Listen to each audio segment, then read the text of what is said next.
So hello students, welcome to study efforts. आज हम study करेंगे सेल बायोलॉजी के रिवीजन के बारे में। बेसिकली पार्ट 1 ऑलरेडी यूट्यूब पे अपलोडेड है, अब ये पार्ट 2 है। पार्ट 1 में हमने कुछ डिस्कशन किया था, जैसे कि सेल का फंक्शन क्या है, उसके अंदर जो प्लाज्मा मेम्ब्रेन होता है उसका फंक्शन क्या है, फिर प्लाज्मा मेम्ब्रेन का कंस्टिट्यूशन क्या है, यानी कि वो लिपिड से बना होता है, प्रोटीन से बना होता है, फिर लिपिड राफ्ट क्या होता है, फिर ट्रांसपोर्टेशन के बारे में देखा था। ये सारी चीज़ों के बारे में हमने ऑलरेडी डिस्कशन कर दिया था पार्ट 1 के अंदर। तो अब आज हम देखेंगे पार्ट 2। तो फर्स्ट ऑफ ऑल, अगर मैं कुछ सेल ऑर्गेनल के मार्कर मॉलिक्यूल के बारे में बात करूं, तो जो हमारा गोल्गी कॉम्प्लेक्स होता है उसके अंदर होता है मार्कर मॉलिक्यूल अल्फा मैनोसाइडेस 2। ओके, ऐसे न्यूक्लियस के अंदर होता है हमारा मार्कर मॉलिक्यूल डीएनए, राइबोसोम के अंदर होता है हमारा आरआरएनए, फिर प्लाज्मा मेम्ब्रेन के अंदर होता है सोडियम पोटेशियम एटीपीएस, दूसरा भी होता है फॉस्फोडाइस्टरेज 1। तो लाइसोसोम में भी बहुत सारे होते हैं, जैसे कि beta N acetyl hexosaminidase and beta galactosidase.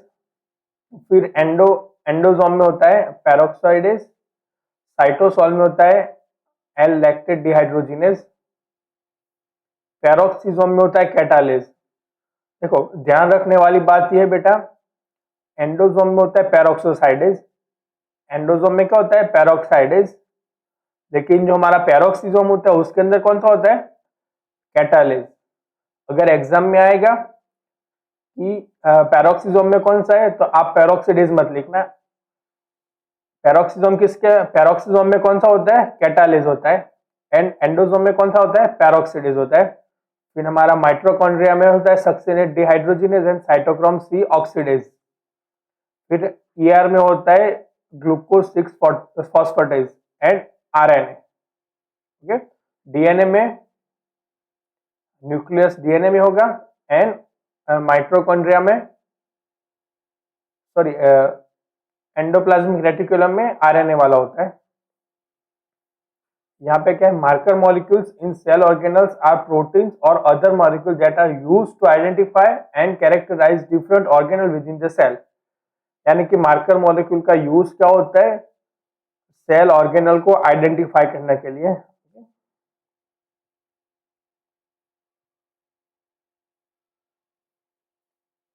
अब सेल ऑर्गेनल का सेपरेशन के बारे में, तो फर्स्ट ऑफ ऑल मेरे पास एक फिल्ट्रेट है होमोजिनेट हुआ, अगर उसको 600 जी यानी कि ग्रेविटेशनल फोर्स के 600 टाइम में फोर्स लगा होगा 10 मिनट्स के लिए, तो उसका जो बॉटम वाला पार्ट है हमारा, जो क्या बोलते हैं इसको टेस्ट ट्यूब का जो बॉटम वाला पार्ट है उसे हमें न्यूक्लियाई मिलेंगे।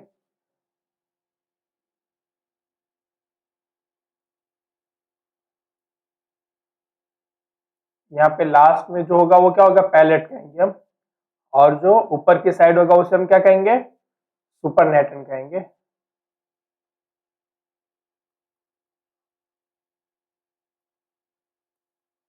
सुपरनेटन एंड ये है हमारा पैलेट।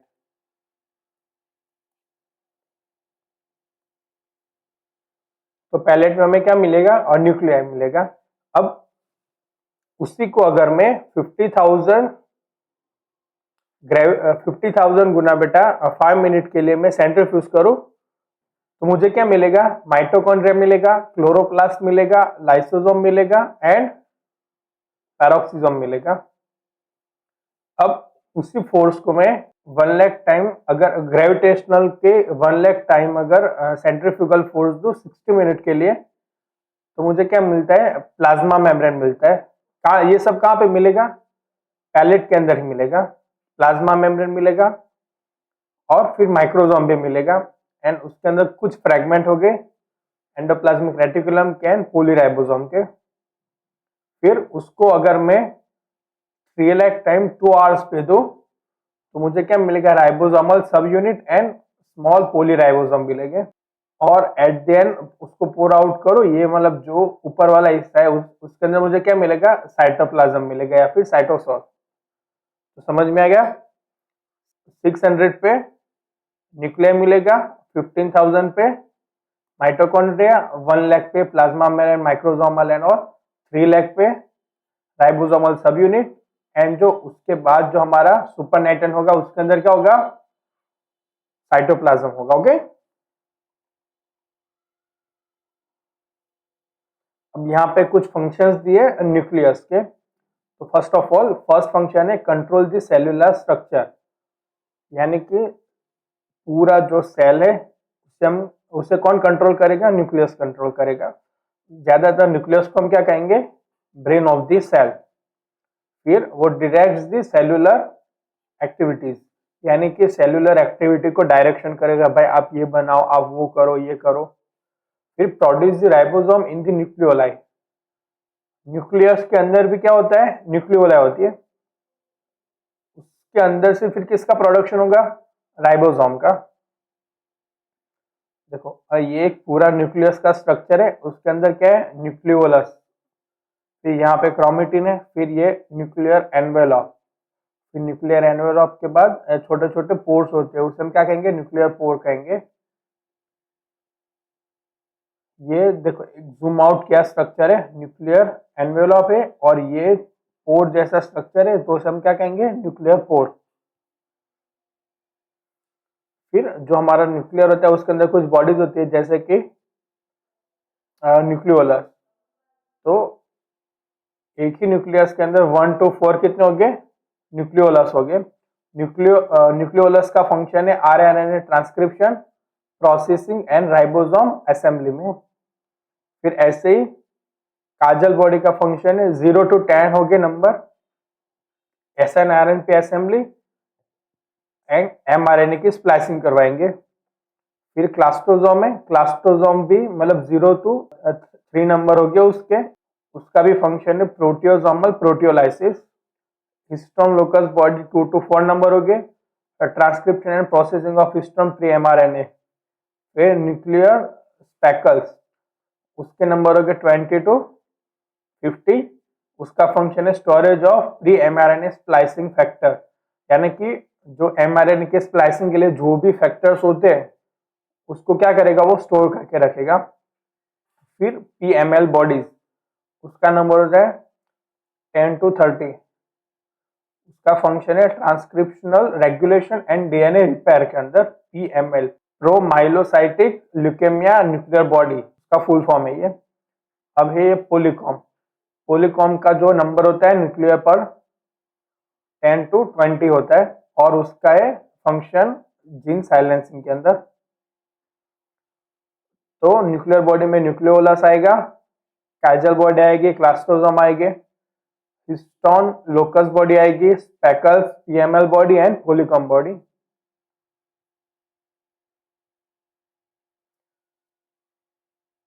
अब हमें पता है कि जो राइबोसोम होते हैं वो फ्री भी होते हैं और मेम्ब्रेन बाउंड या फिर मेम्ब्रेन एसोसिएटेड भी होते हैं।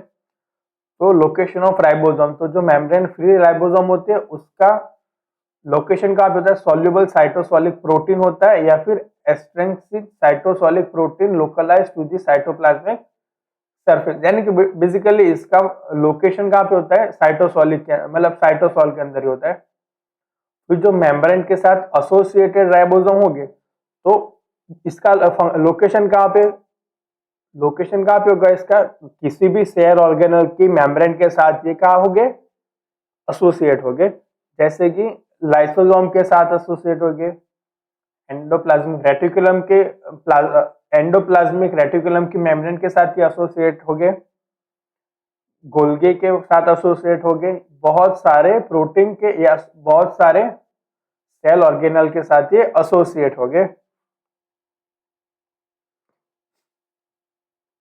अगर मैं राइबोसोम के बारे में बात करूं तो बैक्टीरिया के अंदर 70S होता है, उसमें से लार्ज सब यूनिट होता है 5S एंड 23S, और जो स्मॉल सब यूनिट होगा वो 16S होगा। क्लोरोप्लास्ट के अंदर भी सेम होगा 70S, उसमें भी लार्ज सब unit 23 and 5S and 16S। S stands for Svedberg unit. Okay, mitochondria और ह्यूमन के बारे में बात करूं तो हमारे अंदर होता है यानी कि जो ह्यूमन के अंदर माइटोकॉन्ड्रिया होता है उसके अंदर क्या होता है 55s, उसमें लार्ज सब यूनिट है 16s एंड स्मॉल सब यूनिट है 12s। आर्किया बैक्टीरिया के अंदर बात करूं तो 70s, सेम होता है 5s एंड 23 लार्ज सब unit and 16s small unit. फिर यूकैरियोट्स के अंदर बात करो तो इसके अंदर होता है 80s। इसके अंदर याद रखो बेटा 3 लार्ज सब यूनिट होते हैं 5, 5.8 एंड 28, 5, 5.8 एंड 28s, और जो स्मॉल सब यूनिट होगा वो 18s होगा। फिर ये तो राइबोसोम के असेंबली के बारे में, प्रोटीन कितने होते हैं वो कितना होता है और कैसे यूनिट का फॉर्मेशन होता है, एक बार इसे देख लेना। अब मैं जो हमारे ऑर्गेनल्स है उसके ओरिजिन कैसे हुई उसके बारे में बात करूं। फर्स्ट ऑफ ऑल जो न्यूक्लियस मेम्ब्रेन से Arya rough endoplasmic reticulum origin हुआ, उसके बाद स्मूथ एंडोप्लाज्मिक रेटिकुलम। अब स्मूथ एंडोप्लाज्मिक रेटिकुलम से क्या ओरिजिन हुआ, गोल्जी बॉडी एंड पैरोक्सिसोम। अब गोल्जी बॉडी से क्या हुआ, वैक्यूल्स हुए एंड लाइसोसोम या फिर एंडोसोम ओरिजिन हुए, और पैरोक्सिसोम से ग्लायोक्सिसोम हुआ। तो first of all nucleus membrane के आर्या, उसके बाद एससीआर, एससीआर में से दो हुए गोल्जी एंड पैरोक्सिसोम। गोल्जी में से क्या हुआ, वैक्यूल एंड लाइसोसोम, और उसके बाद पैरोक्सिसोम में से ग्लायोक्सिसोम। तो फर्स्ट ऑफ ऑल हमारा एंडोप्लाज्मिक रेटिकुलम। अब एंडोप्लाज्मिक रेटिकुलम में दो टाइप्स होते हैं, एससीआर एंड दूसरा होता है RER. SCR means smooth endoplasmic reticulum and RER means rough endoplasmic reticulum. अब स्मूथ और रफ के बारे में क्या डिफरेंस है उसके बारे में हम देखेंगे। उससे पहले एक एक्सपेरिमेंट है, आपको क्या करना है, स्मूथ और रफ एंडोप्लाज्मिक को लेके क्या बनाना है, होमोजेनाइज मिक्सचर बनाना है। ये हमारे पास स्मूथ है, रफ एंडोप्लाज्मिक या फिर माइक्रोसोम आ गए। अब उससे हम क्या करेंगे, एक ग्रेडियंट बनाएंगे उसका सीजियम क्लोराइड का, यानी कि सुक्रोज कंसंट्रेशन से। तो सारा कुछ हमें कहाँ पे मिलेगा, ऊपर मिलेगा। ओके, यानी कि उसकी कंसंट्रेशन क्या होगी, लो होगी, लो कंसंट्रेशन पे मिलेगा। अब वही जो मिक्सचर है उसे हम क्या करेंगे, सेंट्रीफ्यूगेशन करेंगे। तो सेंट्रीफ्यूगेशन में क्या मिलेगा हमें, जो स्मूथ वाला होगा वो सुपरनेटेड में मिलेगा, और पैलेट में क्या मिलेगा, रफ एंडोप्लाज्मिक या फिर रफ माइक्रोसोम मिलेंगे। स्मूथ में क्या होता है, जनरली उसके साथ राइबोसोम एसोसिएट नहीं होते, इसीलिए उसका जो वेट होगा वो कंपेयर टू रफ क्या होगा, कम होगा। इसीलिए हमें यहाँ पे क्या मिला, सुपरनेटेड में मिला। ठीक है, और जो रफ होते हैं वो कहाँ पे मिलेगा, हमें पैलेट में मिलेगा। अब यहाँ पे फंक्शन है आरईआर के, रफ एंडोप्लाज्मिक रेटिकुलम के फंक्शन है वो प्रोटीन प्रोसेसिंग में हेल्प करेगा, फिर ग्लाइकोसाइलेशन में, यानी कि N link addition and processing of carbohydrates, यानी कि एन लिंक ग्लाइकोसाइलेशन में वो कहाँ पे होता है, एएसएन पे होता है। एएसएन क्या है, वो एक अमीनो एसिड है। फिर पीडीआई का जो प्रोटीन डाइसल्फेट आइसोमरेज होता है पीडीआई, यानी कि डाइसल्फाइड बॉन्ड का फॉर्मेशन भी कहाँ पे होगा, रफ एंडोप्लाज्मिक रेटिकुलम में होगा। फिर protein folding and post translational modification में हेल्प करेगा, एक्सोसाइटोसिस में हेल्प करेगा, प्रोटियोलाइटिक क्लीवेज में हेल्प करेगा। सरफेस पे रफ है ना, उस रफ है तो यानी कि उसके ऊपर क्या हो गए, राइबोसोम हो गए, सिंथेसिस ऑफ ग्लाइकोप्रोटीन भी होगा। फिर स्मूथ एंडोप्लाज्मिक रेटिकुलम का फॉर्मेशन भी किस में से होगा, रफ एंडोप्लाज्मिक रेटिकुलम में से। देखो ये वाला डायग्राम मैंने दिखाया था ना आपको, स्मूथ एंडोप्लाज्मिक रेटिकुलम का फॉर्मेशन किस में से हुआ है, रफ एंडोप्लाज्मिक रेटिकुलम में से हुआ है ना। बहुत सारे क्या है, आरईआर के फंक्शन है। अब मैं एससीआर के बारे में बात करूं, एससीआर में स्मूथ एंडोप्लाज्मिक रेटिकुलम। अब smooth endoplasmic reticulum first of all उसका मेन फंक्शन है कैल्शियम का रिजर्वायर है वो। फिर लिपिड मेटाबॉलिज्म एससीआर में होता है। फॉस्फोलिपिड जो होता है हमारा किसके किसके कंस्टिट्यूशन में यूज होता है, प्लाज्मा मेम्ब्रेन के अंदर जो फॉस्फोलिपिड होता है उसका सिंथेसिस भी कहाँ पे होता है, एससीआर में होता है। फिर स्टेरॉइड मेटाबॉलिज्म भी कहाँ पे होता है, एससीआर में। कार्बोहाइड्रेट मेटाबॉलिज्म भी एससीआर में। डिटॉक्सिफिकेशन ऑफ लीवर में भी एससीआर हेल्प करेगा। And formation of other organelle जैसे कि गोल्जी बॉडी हो गया, लाइसोसोम हो गया या फिर वैक्यूल्स हो गया, ये मैंने आपको आगे ही बता दिया था। अब उसके बाद हम स्टडी करेंगे गोल्जी बॉडी के बारे में। अब गोल्जी बॉडी में भी कुछ टाइप्स होते हैं, सिस, मीडियन एंड ट्रांसिस्टर्नी। यही इसी स्ट्रक्चर को हम क्या कहेंगे, सिस्टर्नी कहेंगे। सिस होगा, फिर मीडियम वाला जो मीडियल होगा, और लास्ट वाला क्या होगा, ट्रांसिस्टर्नी होगा। अब गोल्जी बॉडी का फंक्शन क्या है, traffic police of the cell. फिर उसे पोस्टमैन ऑफ द सेल कहेंगे। पोस्टमैन ऑफ द सेल क्यों कहेंगे, यानी कि फर्स्ट ऑफ ऑल जो प्रोटीन मतलब फॉर्मेशन होके कहां पे आएगा, गोल्जी बॉडी में आएगा। उसके बाद उसको जहां पे उसके टारगेट साइट होगी वहां पे गोल्जी बॉडी क्या करवाएगा, उसे पहुंचाएगा। So that's why it is also known as the postman of the cell. यहाँ पे ना सॉर्टिंग ऑफ द प्रोटीन, यानी कि फर्स्ट ऑफ ऑल सारे जितने भी प्रोटीन वो कहां पे आएंगे, गोल्जी बॉडी में आएंगे। फिर उसके बाद उसका क्या होगा, सॉर्ट होगा, ओके, सॉर्टिंग होगी। और गोल्जी बॉडी के अंदर क्या होता है, ओ लिंक ग्लाइकोसाइलेशन होता है। हमने एल लिंक कहां पे देखा था, आरईआर पे देखा था, ओके। आरईआर पे क्या होता है, एन लिंक ग्लाइकोसाइलेशन होता है। और ओ लिंक कहां पे होता है, गोल्जी बॉडी में होता है। और इसके मतलब कौन सा अमाइनो एसिड पे होता है, सेरिन या तो थ्रियोनिन पे हाइड्रोक्सिल ग्रुप के साथ अटैच होगा वो। फिर गोल्जी के जो मतलब एंजाइम है वो क्या करेंगे, सिग्नल या फिर टैग ऐड करेंगे, जैसे कि कार्बोहाइड्रेटेज या फॉस्फेट रेसिड्यू कुछ ऐड कर देंगे। फिर प्लांट के अंदर क्या होता है, गोल्जी एपरेटस का मेनली इन्वॉल्वमेंट किसके अंदर होता है, secretion of materials of cell wall. यानी कि सेल वॉल को जो सेल वॉल के सिक्रेशन के लिए जो भी मटेरियल्स का रिक्वायरमेंट होगा वो कौन फॉर्मेशन करेगा, गोल्जी बॉडी। जैसे कि लिपिड्स हो गया, ग्लाइकोप्रोटीन हो गया, सेल्यूलोज हो गया, हेमिसेल्यूलोज हो गया, या फिर लिग्निन हो गया। तो ये सब कहां से मतलब ये सब कहां से सीक्रेट होगा, गोल्जी बॉडी में से ये सारा सीक्रेट होगा। फिर एक है एंडोसोम। एंडोसोम क्या है, मेम्ब्रेन बाउंड कंपार्टमेंट से, उसका फंक्शन क्या है, सॉर्टिंग एंड प्रोसेसिंग के अंदर है मॉलिक्यूल के। ये कैसे फॉर्म होता है, तो इन्वेजिनेशन ऑफ सेल मेम्ब्रेन और फ्रॉम द टीजीएन यानी कि ट्रांस गोल्जी नेटवर्क। ये क्या करेगा, वेसिकल को फॉर्म करेगा, ऐसे हम क्या कहेंगे, एंडोसोम कहेंगे। अब एंडोसोम में भी मतलब दो है, early endosome and let endosome. First of all early endosome के बारे में बात करूं तो वो क्या करेगा, मटेरियल को सॉर्ट करेगा रिसाइकलिंग के लिए या फिर डिग्रेडेशन के लिए। फिर उसके बाद क्या होगा, मैच्योरेशन होगा वो अर्ली एंडोसोम का। अर्ली एंडोसोम मैच्योर होकर किस में कन्वर्ट हो जाएगा, लेट एंडोसोम में।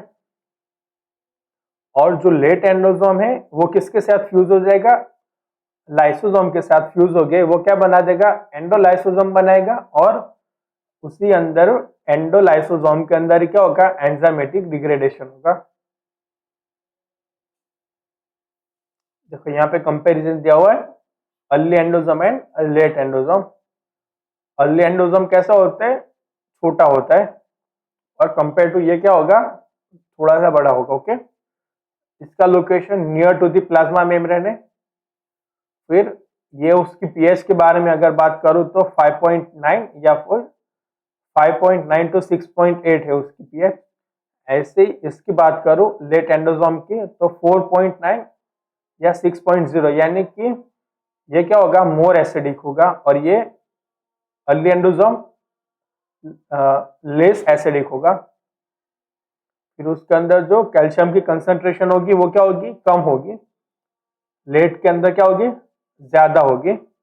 अब ये क्या है, कम एसिडिक है तो लेक ऑफ एसिड हाइड्रोलेज, यानी कि इसके अंदर जो एसिड हाइड्रोलेज एंजाइम है वो क्या हो गए, एब्सेंट हो गए।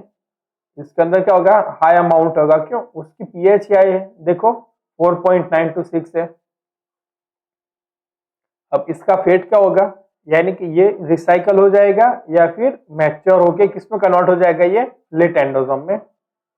और जो लेट एंडोसोम है वो क्या करेगी, फ्यूज हो जाएगी लाइसोसोम के साथ एंड डिग्रेड हो जाएगा। फिर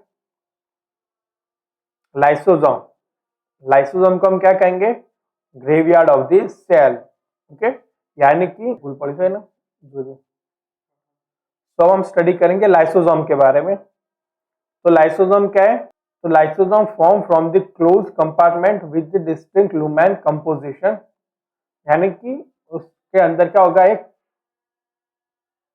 लुमेन बनेगा और उसके अंदर डिफरेंट डिफरेंट क्या होगी, कंपोजिशन होगी।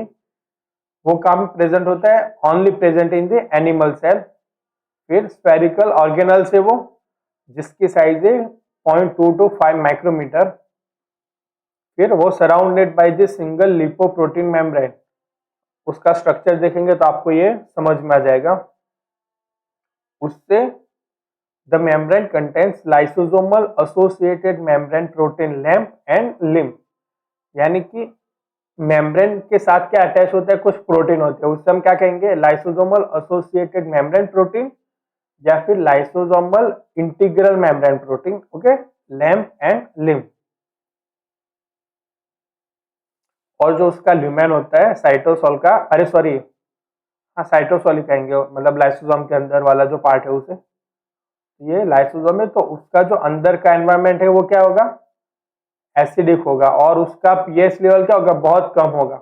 जैसे कि यहाँ पे 4.5 to 5। ओके, और यहाँ पे साइटिनोसिन एंड सियालिन, वो किसके अंदर वो हेल्प करेंगे, ट्रांसपोर्टेशन के लिए हेल्प करेंगे। साइटिनोसिन किसका ट्रांसपोर्ट करवाएगा, सिस्टीन का करवाएगा, एंड सियालिन सियालिक एसिड का। देखो ये क्या है, एक स्ट्रक्चर है, किसका है, लाइसोसोम का है। यहाँ पे लैम्प है, lysosomal associated membrane protein. Okay, फिर यहाँ पे टेथरिंग के लिए 20 स्नेर एंड 30 स्नेर प्रोटीन हो गए। फिर यहाँ पे कुछ ट्रांसपोर्टर्स हो गए उसके मेम्ब्रेन के ऊपर, जैसे कि कोलेस्ट्रॉल के ट्रांसपोर्टेशन के लिए क्या हो गए, कोलेस्ट्रॉल के ट्रांसपोर्टर हो गए। फिर शुगर मॉलिक्यूल के ट्रांसपोर्टर भी हो गए, न्यूक्लियोसाइड के भी ट्रांसपोर्टर हो गए, अमीनो एसिड के भी ट्रांसपोर्टर हो गए। फिर ये उसका ल्यूमेन वाला पार्ट है, ये बीच पिंक वाला पार्ट है ना वो। उसके अगर मैं पीएच के बारे में बात करूं तो 4.5 to 5, यानी कि ये क्या होगा, मोर एसिडिक होगा। क्या होगा, ये मोर एसिडिक होगा। उसके अंदर एंजाइम प्रेजेंट होते हैं डिफरेंट डिफरेंट, जैसे कि हाइड्रोलेज हो गया, फिर प्रोटेक्टिव फैक्टर या फिर एंजाइम एक्टिवेटर्स, कुछ मतलब बहुत सारे एंजाइम हो गए यहाँ पे। फिर ट्रांसपोर्टेशन के लिए प्रोटीन भी हो गए यहाँ पे। देखो एंजाइम के बारे में बात करूं तो लाइसोसोम में फॉस्फेटेज, उसमें भी कौन सा है, एसिड फॉस्फेटेज एंड एसिड फॉस्फोडाइस्टरेज। फिर न्यूक्लियस में एसिड राइबोन्यूक्लियस या फिर एसिड डीऑक्सी राइबोन्यूक्लियस। प्रोटीनेज में कैथेस्पिन या कोलाजिनेज। बहुत सारे इसके अंदर एंजाइम प्रेजेंट होते हैं। इसका एसएस लेके एक बार देख लेना। फिर लाइसोसोम से कुछ डिसऑर्डर होते हैं जिसे हम क्या कहेंगे, lysosomal storage disorder. Okay, LSD, lysosomal storage disorder. तो फर्स्ट ऑफ ऑल एक एंजाइम होता है हेक्सोजामिनेडेज ए, तो उससे क्या होता है, टे-सेक डिजीज होता है।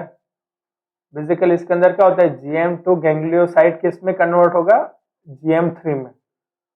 किसकी मदद से होगा, हेक्सोजामिनेडेज ए की मदद से, यहाँ पे लिखा है ना। लेकिन मुझे टे-सेक डिजीज होगा या टे-सेक डिसऑर्डर होगा तो GM2 GM3 में कन्वर्ट ही नहीं हो पाएगा। क्यों, because the absence of the hexosaminidase A. फिर दूसरा है हमारा अल्फा गैलेक्टोसाइडेज ए, जो जो जिसके एब्सेंट होगा मुझे फैब्रे डिजीज। फिर गाउचर डिजीज किससे होगा? ग्लूकोसेरिप्रोसाइडेज या फिर बीटा ग्लूकोसाइडेज। तो गाउचर किससे होगा? बीटा ग्लूकोसाइडेज से। फिर जो मेटाक्रोमेटिक ल्यूको डिस्ट्रॉफी है, metachromatic leuko MLD, okay, metachromatic leukodystrophy होती है, वो किससे होता है?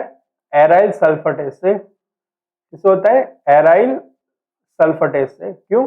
जो सल्फेटाइड्स होते हैं उसको कन्वर्जन एराइल सल्फेटेज एक किसमें कन्वर्ट करते हैं? गैलेक्टोसेरिब्रोसाइड में। ओके, तो इससे क्या होगा? अगर एराइल सल्फेटेज प्रेजेंट नहीं होगा तो उससे क्या होगा? मेटाक्रोमेटिक ल्यूकोडिस्ट्रॉफी होगा। फिर क्रेबे डिजीज किससे होगा? गैलेक्टोसेरिब्रोसाइडेज से। फिर निमेनपेक डिजीज किससे होगा? स्पिंगोमाइलिनेस से। तो फर्स्ट ऑफ ऑल अगर मैं टेसेक डिजीज की बात करूं तो हेक्सोज अमीनेडेज ए से होगा। फैब्रे डिजीज की बात करूं तो अल्फा गैलेक्टोसाइडेज ए से होगा।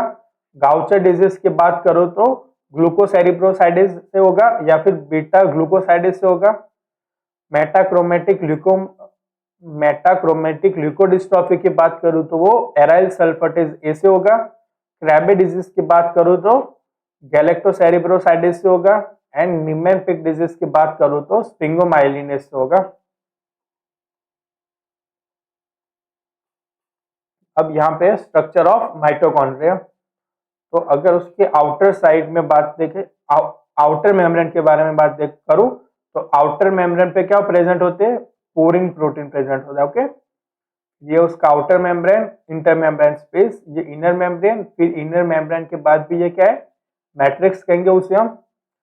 और हमें पता है कि जो माइटोकॉन्ड्रिया होता है उसके पास क्या होता है? डीएनए होता है। देखो ये उसके पास कौन सा डीएनए? Circular DNA. यहाँ पे भी क्या है? कुछ ट्रांसपोर्टर है, जैसे कि यहाँ पे क्या है? एटीपी सिंथेज है या फिर इलेक्ट्रॉन ट्रांसपोर्ट चेन पे यहाँ पे क्या कहाँ पे परफॉर्म होता है?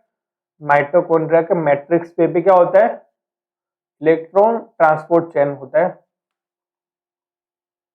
फिर माइटोकॉन्ड्रिया के फ्यूजन के बारे में बात करूं तो ये मेरा पेरेंटल मॉलिक्यूल होगा, यानी कि जो हमारा पेरेंटल माइटोकॉन्ड्रिया होगा उसमें से दो माइटोकॉन्ड्रियन बनेंगे। तो मेम्ब्रेन का फ्यूजन कैसे होगा?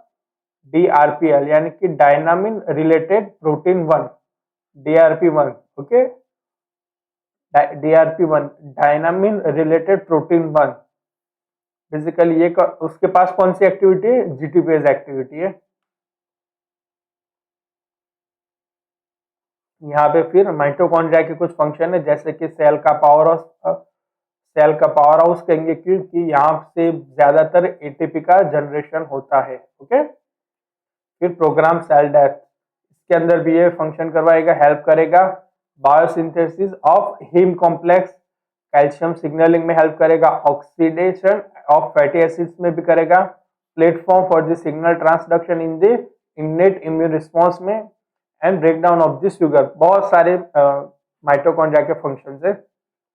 प्लास्टिड के बारे में बात करूं, ये बहुत इंपॉर्टेंट चीज है। कई बच्चों को ल्यूमेन क्या होता है, थाइलोकॉइड क्या होता है, स्ट्रोमा लैमेली क्या होती है, ये कुछ समझ में नहीं आता। तो इजी से हम इसके अंदर उसको फिगर आउट करेंगे। तो फर्स्ट ऑफ ऑल मेरे पास एक स्ट्रक्चर है, तो उसका आउटर पार्ट होगा उसे हम क्या कहेंगे? Outer membrane. तो देखो ये ग्रीन वाला क्या है?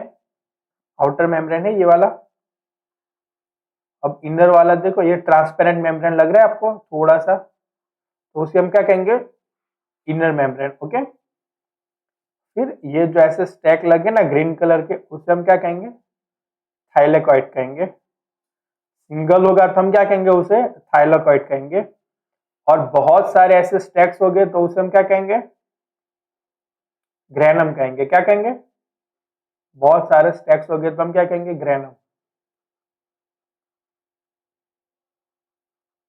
देखो यहाँ पे अगर सिंगल होगा तो क्या कहेंगे? हम थाइलेकॉइड कहेंगे। और बहुत सारे हो गए तो क्या कहेंगे? ग्रेनम कहेंगे। ओके, अब थाइलेकॉइड का भी अंदर का जो एनवायरमेंट होगा उसे हम क्या कहेंगे? ल्यूमेन कहेंगे।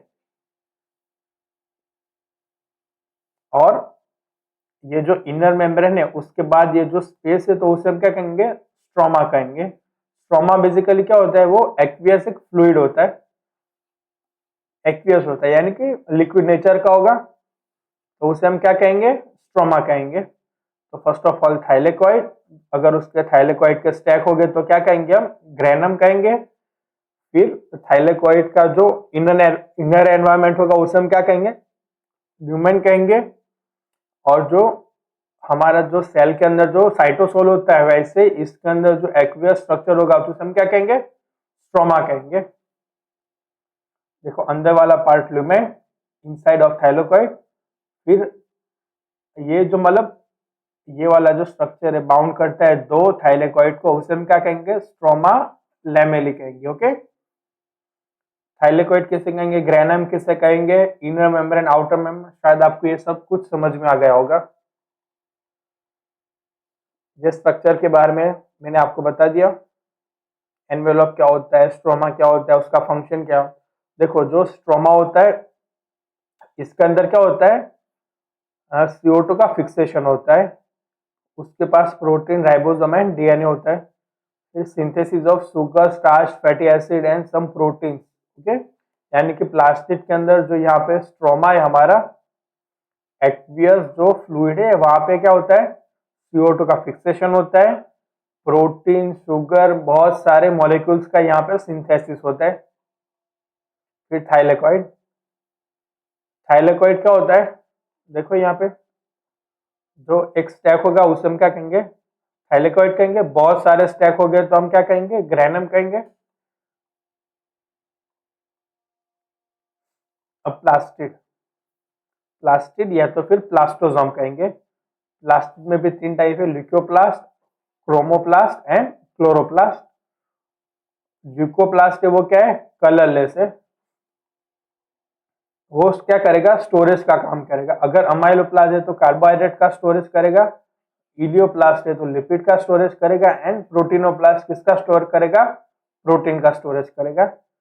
अब क्रोमोप्लास्ट, क्रोमो यानी कि कलर, तो कलर वाले पिगमेंट क्या हो गए, दो हो गए, फियोप्लास्ट एंड रोडोप्लास्ट। फियोप्लास्ट कौन सा कलर देगा, ब्राउन कलर देगा, एंड रोडोप्लास्ट रेड कलर। अब क्लोरोप्लास्ट क्या है, ग्रीन कलर का पिगमेंट है, जिसका हेल्प फंक्शन क्या है, फोटोसिंथेसिस, क्लोरोफिल एंड डीएनए। वो मतलब उसका, उसके पास कौन सा डीएनए होता है, DNA double standard circular nature का होते हैं, एंड सीमेंटेस राइबोसोम होते हैं। इसमें भी आपको मुझे बताना है स्मॉल एंड लार्ज सब यूनिट कौन सा होता है।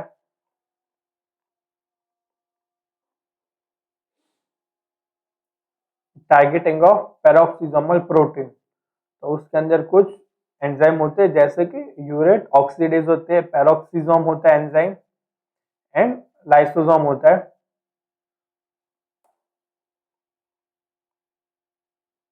अब पेरोक्सिसोम का फंक्शन क्या है, तो बीटा ऑक्सीडेशन। ओके, तो मेन फंक्शन क्या है पेरोक्सिसोम का, बीटा ऑक्सीडेशन।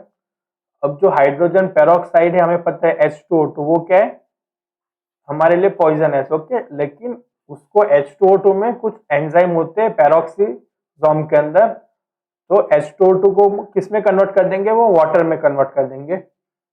और पेरोक्सिसोम में क्या होता है, फैटी एसिड का ब्रेक डाउन भी होता है, मतलब वो स्मॉलर मॉलिक्यूल का करेगा, एंड ब्रेक डाउन करके जो एनर्जी मिलेगी वो कौन यूज करेगा, माइटोकॉन्ड्रिया यूज करेगा एज अ फ्यूल। फिर ये डिटॉक्सिफाई ऑफ द अल्कोहल करेंगे एंड अदर हार्मफुल कंपाउंड्स को ये क्या करेंगे, डिटॉक्सिफाई करेंगे। फिर initiate the production of the phospholipid which are typically used in the formation of membrane. Okay, तो जो फॉस्फोलिपिड की जो सिंथेसिस की प्रोसेस है वो यहाँ से स्टार्ट होगी, कहाँ से होगी, पेरोक्सिसोम में से। सो अब हम देखेंगे ओवरव्यू ऑफ साइटोस्केलेटन। तो साइटोस्केलेटन के बारे में हम स्टडी करेंगे।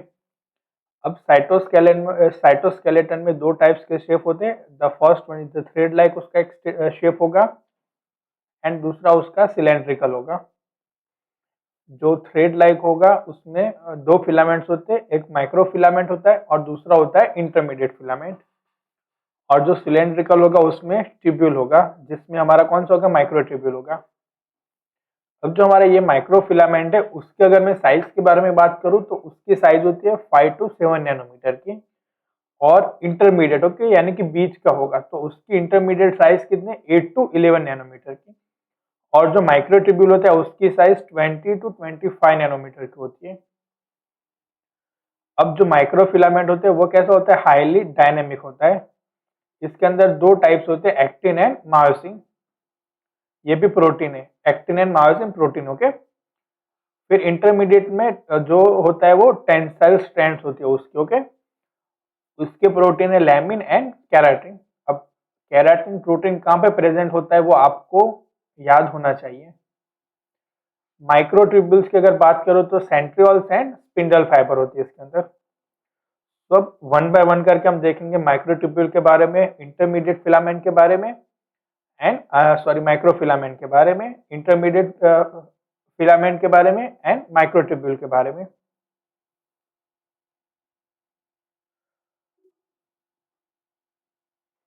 तो ये जो साइटोस्केलेटन जो प्रेजेंट होता है वो होता है बेसिकली यूकैरियोट्स के अंदर।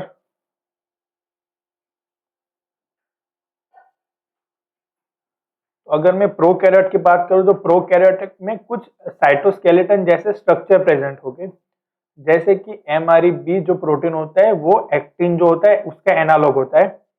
अब एक्टिन कहाँ पे होता है, देखो एक्टिन जो माइक्रोफिलामेंट है उसका प्रोटीन है, ये रहा एक्टिन, और ये किसका प्रोटीन है, माइक्रोफिलामेंट का। दैट मीन्स अगर इसको जो MREB है उसे हम माइक्रोफिलामेंट का एनालॉग भी कह सकते हैं, यस और नो।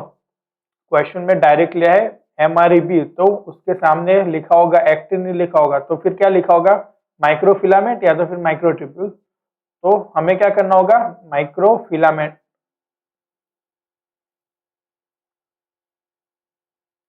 तो जो एक्टिन का एनालॉग है वो कौन सा है, MREB प्रोटीन ओके। वो क्या कौन सा शेप का है, रोड शेप का। देखो ये एक्टिन है, ये इक्विलाइबैक्टर है, उसके अंदर ये MREB ऐसे ऐसे क्या है, कॉइल होता है। फिर ट्यूबुलिन का एनालॉग होता है FTSZ। एक्टिन का MREB, ट्यूबुलिन का FTSZ। वो क्या करेगा, तो वो इन्वॉल्व होगा बैक्टीरिया को सेल वॉल को डिवाइड करने में। ये रहा FTSZ, यहाँ पे देखो ये बैक्टीरिया की किसको, सेल को डिवाइड करेगा। और जो इंटरमीडिएट फिलामेंट होता है उसका एनालॉग होता है क्रिसेंटिन। अब क्रिसेंटिन प्रोटीन पे देखो ये कर्वेचर में हेल्प करेगा।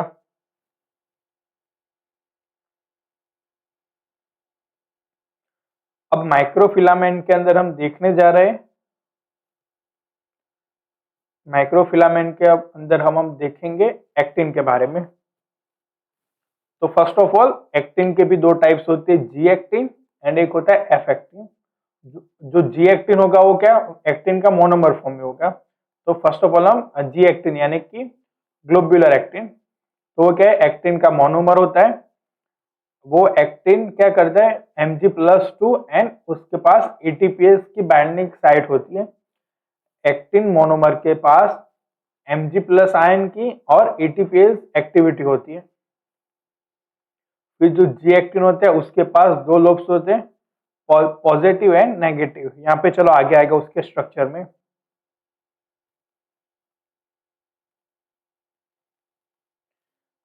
अब हम जब एडिशन करेंगे किसी भी पॉजिटिव आयन का, जैसे कि Mg+2, Cl+ या फिर Na+, तो जी एक्टिन क्या होगा, जल्दी से पोलीमराइज होगा।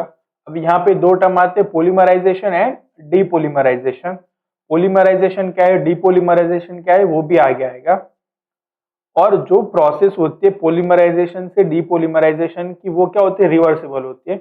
यानी कि किसी भी आपने अगर एक्टिन मोनोमर को पोलीमराइज किया तो उसी मोनोमर को आप क्या कर सकते हो, डीपोलीमराइज कर सकते हो। तो डीपोलीमराइज कैसे कर सकते हो, जो सॉल्यूशन होता है उसकी जो आयनिक स्ट्रेंथ को लो करके आप क्या कर सकते हो, डीपोलीमराइजेशन की प्रोसेस या फिर पोलीमराइजेशन की प्रोसेस को आप रिवर्सिबल बना सकते हो।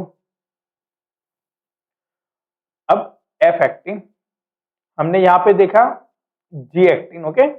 जी एक्टिन कैसे फॉर्म में था, वो एक्टिन का मोनोमर था। क्या था, वो एक्टिन का मोनोमर था। अब यह है F actin. association of G-actin ADP and dissociation of G-actin GDP occurs at the both end. देखो जो एक्टिन मोनोमर होता है उसके पास दो एंड होते हैं, positive and and negative and. अब जो पॉजिटिव एंड होता है उसे हम क्या कहेंगे, बार्ब एंड कहेंगे, और जो नेगेटिव एंड होता है उसे हम क्या कहेंगे, पॉइंटेड एंड। ओके, सपोज ये वाला है एक हमारा, ये हमारा क्या है, एक जी एक्टिन। ओके, तो उसका जो पॉइंटेड एंड है उसे हम क्या कहेंगे, नेगेटिव एंड। देखो माइनस एंड है, यहाँ पे भी माइनस एंड है, वो कैसा होता है, पॉइंटेड होता है। और जो पॉजिटिव होता है वो कैसा होता है, बार्ब होता है। यहाँ पे कौन सा होगा, बार्ब एंड होगा। ओके, तो जो पॉजिटिव एंड होता है वहां पे क्या होता है, देखो यस, मेन जो इंफॉर्मेशन है, अगर मैं आपको क्वेश्चन पूछूं कि नेगेटिव एंड पे क्या ओनली पॉलीमराइजेशन होगा या फिर डीपॉलीमराइजेशन होगा, तो नेगेटिव एंड या फिर पॉजिटिव एंड पे क्या होता है, दोनों प्रोसेस होती है। वहां पे पॉलीमराइजेशन भी होगा और डीपॉलीमराइजेशन भी होगा, लेकिन रेट डिफरेंट होता है। तो जो पॉजिटिव एंड होता है वहां पे हमारा जो पॉलीमराइजेशन का जो रेट होगा वो क्या होगा, हायर होगा, और डीपॉलीमराइजेशन का रेट क्या होगा, लोअर होगा। ऐसे सेम में जो नेगेटिव एंड है हमारा यहाँ पे जो कि पॉइंटेड है, वहां पे डीपॉलीमराइजेशन का रेट क्या होता है, हाई होता है, और पॉलीमराइजेशन का लो होता है। ओके, अब जो हमारा एटीपी है वो एटीपी कहां पे बाइंड होगा, नेगेटिव एंड पे क्या होगा, एटीपी बाइंडिंग होगी। और जी एक्टिन का जो मोनोमर है वो ज्यादा बहुत सारे मोनोमर मिलके जो स्ट्रक्चर फॉर्म होगा उसे हम क्या कहेंगे, एफ एक्टिन कहेंगे। तो सपोज यहाँ पे देखो एक हमारा क्या है, एक जी एक्टिन मोनोमर है, बहुत सारे जी एक्टिन मोनोमर है, तो 3 से ज्यादा मोनोमर अगर हो जाए, मतलब जो मोनोमर के जो ज्वाइनिंग की प्रोसेस है उसे हम क्या कहेंगे, न्यूक्लिएशन। ओके, तो फर्स्ट ऑफ ऑल ये जी एक्टिन, बहुत सारे जी एक्टिन मिलके क्या हुआ, न्यूक्लिएशन। ओके, फिर न्यूक्लिएशन से क्या होगा, इलोंगेशन, यानी कि पॉलीमराइजेशन एंड डीपॉलीमराइजेशन की प्रोसेस दोनों स्टार्ट हो जाएगी। फिर एक स्टेज आता है उसके बाद स्टेडी स्टेट। स्टेडी स्टेट में क्या होता है, पॉलीमराइजेशन एंड डीपॉलीमराइजेशन का रेट क्या हो जाता है, इक्वल हो जाता है। तो सपोज फर्स्ट ऑफ ऑल यहाँ पे मेरा जी एक्टिन मोनोमर फॉर्म में था, ऐसे ऐसे गया, क्या हुआ, न्यूक्लिएशन हुआ, फिर न्यूक्लिएशन के बाद इलोंगेशन हुआ। देखो मास ऑफ फिलामेंट, यानी कि जो हमारा जी एक्टिन के मोनोमर थे बहुत सारे हो गए टाइम, इतने टाइम में, तो ये क्या होगा, ये फेज इलोंगेशन, ये फेज न्यूक्लिएशन का। और यहाँ पे देखो कोई फिलामेंट का मास क्या है, यहाँ पे इक्वल है, दैट मीन्स जो पॉलीमराइजेशन है और जो डीपॉलीमराइजेशन रेट है वो क्या है, इक्वल है, इसीलिए हम इसे क्या कहेंगे, स्टेडी स्टेट कहेंगे। ओके, अब एक होता है क्रिटिकल कंसंट्रेशन। अब क्रिटिकल कंसंट्रेशन क्या है, critical concentration is a concentration at which G actin monomers are equilibrium with the actin filament। Okay, यानी कि ऐसी कंसंट्रेशन के जहां पे क्या होगी, जी एक्टिन इक्विलिब्रियम होगी। ओके, अब जी एक्टिन की बात करो तो जी एक्टिन से क्रिटिकल कंसंट्रेशन क्या होगी, ज्यादा होगी। क्या होगा, जी एक्टिन मेरे पास क्या है, कम है, और जो उसकी क्रिटिकल कंसंट्रेशन है वो क्या होगी, ज्यादा होगी, तो पॉलीमराइजेशन हो पाएगा, नहीं होगा ना।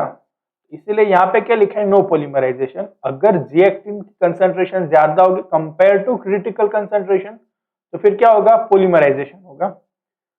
अगर जी एक्टिन और क्रिटिकल कंसंट्रेशन सेम होगा तो क्या होगा, स्टेडी स्टेट कहेंगे, यानी कि पॉलीमराइजेशन एंड डीपॉलीमराइजेशन का जो रेट है वो क्या होगा, सेम होगा। यहाँ पे मोनोमर देखो मास दिया हुआ है यहाँ पे, और यहाँ पे टोटल एक्टिन की कंसंट्रेशन दिया हुआ है। तो ये मोनोमर पहले होता है, लेकिन जब जी एक्टिन की जो कंसंट्रेशन आती है उसके बाद कंसंट्रेशन आएगी तो उसे हम पॉलीमराइजेशन स्टेट होगा। उससे पहले वाला क्या होगा, डीपॉलीमराइजेशन ही होगा ना, और ये क्या हो गया, स्टेडी स्टेट। यहाँ पे एक एक्सपेरिमेंट है, सपोज पॉजिटिव एंड पे मेरी क्रिटिकल कंसंट्रेशन है 0.12 माइक्रोमोल। ओके, तो पॉजिटिव एंड पे कितने, 0.12 माइक्रोमोल, और नेगेटिव एंड पे उसकी क्रिटिकल कंसंट्रेशन है 0.6 माइक्रोमोल। फिर फर्स्ट, सेकंड, थर्ड एंड ये फोर्थ केस है मेरे पास। तो जो फर्स्ट केस है उसके अंदर फर्स्ट ऑफ ऑल मैंने कौन सा कंसंट्रेशन लिया, 0.8 माइक्रोमोलर। तो ये बहुत कम है कंपेयर टू क्रिटिकल कंसंट्रेशन। देखो पॉजिटिव एंड पे क्रिटिकल कंसंट्रेशन कितनी रिक्वायर होनी चाहिए, 0.12।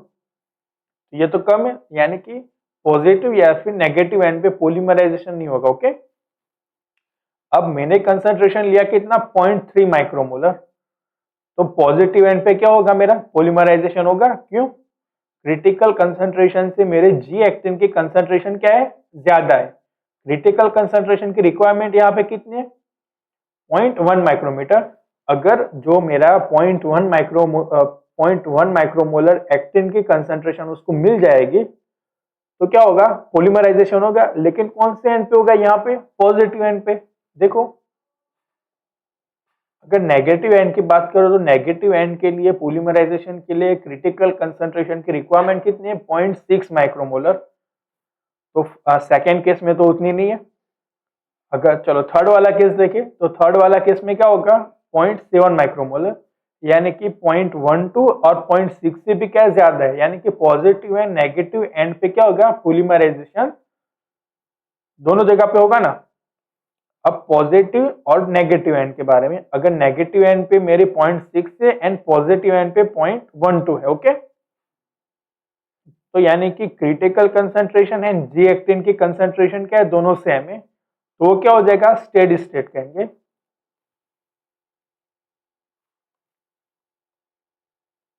अब एक होता है ट्रेड मिलिंग का कॉन्सेप्ट। तो ट्रेड मिलिंग में क्या होता है, पॉलीमराइजेशन एंड डीपॉलीमराइजेशन रेट क्या होता है, इक्वल होता है। ओके, यहाँ पे ऑन यानी कि पॉलीमराइजेशन। ओके, और हमने देखा है कि एटीपी कहाँ पे बाइंड करता है, नेगेटिव एंड पे। तो पॉलीमराइजेशन एंड डीपॉलीमराइजेशन का रेट क्या होगा, इक्वल होगा। तो उसे हम क्या कहेंगे, ट्रेड मिलिंग। अगर मुझे टोटल कंसंट्रेशन पता करनी हो एक्टिन की तो के टोटल यानी कि O1 यानी कि पॉलीमराइजेशन। तो पॉजिटिव एंड पे क्या हो रहा है, पॉलीमराइजेशन कितना हो रहा है, और नेगेटिव एंड पे पॉलीमराइजेशन कितना हो रहा है, दोनों के में पॉलीमराइजेशन को लूंगा तो मुझे पता चल जाएगा कि मेरा जो एक्टिन मोनोमर है उसकी टोटल कंसंट्रेशन कितनी है। अगर मैं डीपॉलीमराइजेशन रेट मुझे फाइंड आउट करना है तो पॉजिटिव एंड पे कितना डीपॉलीमराइजेशन रेट हो रहा है और नेगेटिव एंड पे डीपॉलीमराइजेशन रेट कितना है वो फाइंड आउट करूंगा, दोनों को टोटल कर दूंगा तो क्या होगा, मुझे नेट मिल जाएगा। अब यहाँ पे कुछ इनहिबिटर दिए जैसे कि साइटोकैल्सिन, तो वो किसको इनहिबिट करेगा, एक्टिन के पॉलीमराइजेशन को क्या करेगा, वो इनहिबिट करेगा। यहाँ पे क्या है, साइटोकैल्सिन है, एक इनहिबिटर है। तो वो किस स्टेज को इनहिबिट करेगा, पॉलीमराइजेशन को। और जो फैलोइडीन है वो किसको इनहिबिट करेगा, डीपॉलीमराइजेशन को। अगर मैं यहाँ पे फैलोइडीन मेरा ड्रग दे दूंगा तो क्या होगा, डीपॉलीमराइजेशन हो गया ही नहीं, क्या होगा, फिर ओनली पॉलीमराइजेशन होगा। अगर साइटोकैल्सिन दूंगा तो क्या होगा, पॉलीमराइजेशन ही होगा, पॉलीमराइजेशन इनहिबिट हो जाएगा, ओनली क्या होगा, डीपॉलीमराइजेशन होगा। फिर यहाँ पे ये जो स्लाइड है बेटा बहुत इंपॉर्टेंट है, यहां से हर साल एग्जाम में कुछ न कुछ क्वेश्चन आता है।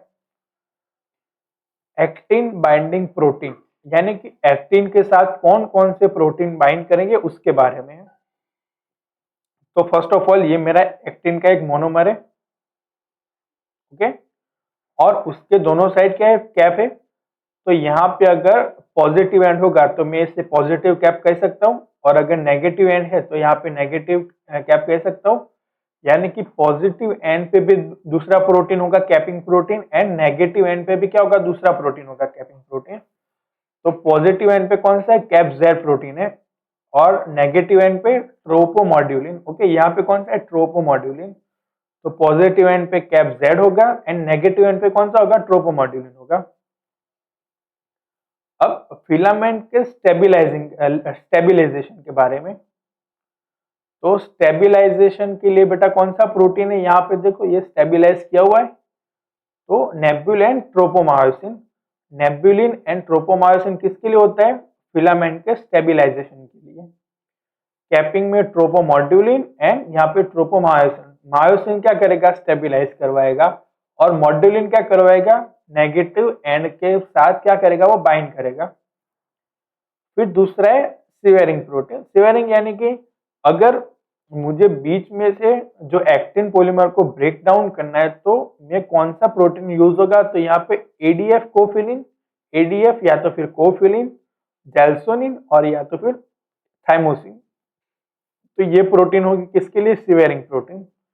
फिर क्रॉस लिंकिंग, दोनों एक्टिन मॉलिक्यूल या दोनों एक्टिन फिलामेंट को मुझे अगर क्रॉस लिंक करना हो, अगर बाइंड करना हो, तो कौन सा प्रोटीन यूज होगा, अल्फा एक्टिनिन होगा, फिलामिन होगा, फिम्ब्रिन होगा या फिर विलिन होगा।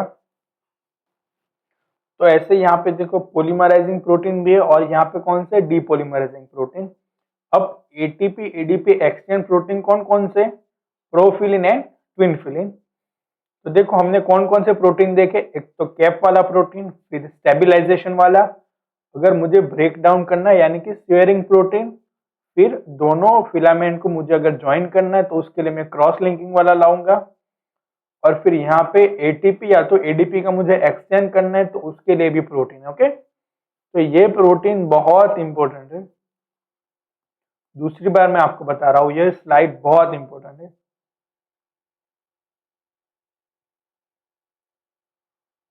देखो यहाँ पे वही है,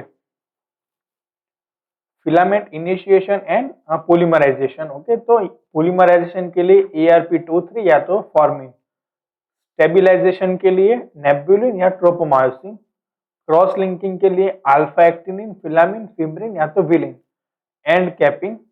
अब कैप जेड और ट्रोपोमॉड्यूलिन, इसमें से आप डिसाइड करना पॉजिटिव और पॉजिटिव साइड के लिए कौन सा था और नेगेटिव साइड के लिए कौन सा था।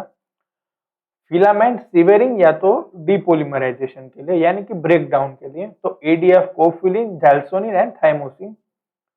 मोनोमर के बाइंडिंग के लिए प्रोफिलिन या तो twinfilin. Actin filament linkage to other protein, यानी कि एक्टिन फिलामेंट को मुझे किसी और प्रोटीन के साथ अगर बाइंड करवाना हो तो इसके लिए कौन सा है, डिस्ट्रोफिन है, स्पेक्ट्रिन है, टैलिन है एंड विनक्यूलिन है। तो ये जो दो स्लाइड मैंने आपको बताया बहुत इंपॉर्टेंट है। अब एक होता है ये फॉर्मिन प्रोटीन। तो फॉर्मिन प्रोटीन के लिए कुछ है, मतलब उसके मैकेनिज्म है। तो फॉर्मिन प्रोटीन की बात करो तो उसके पास 3 डोमेन होते हैं, एक आरबीडी होता है, एक FH1 एंड FH2।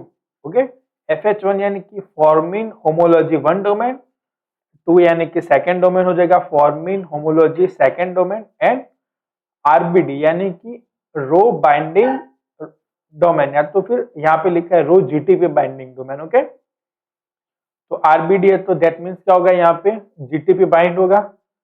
FH1 पे क्या हो रहा है, देखो जीटीपी बाइंड, जीटीपी मीन्स वो एक्टिवेशन हो जाएगा, तो प्रोफिलिन पहले यहाँ पे अटैच होगा फॉर्मिन होमोलॉजी 1 पे। अब फॉर्मिन प्रोटीन का फंक्शन क्या है, यहाँ पे देखो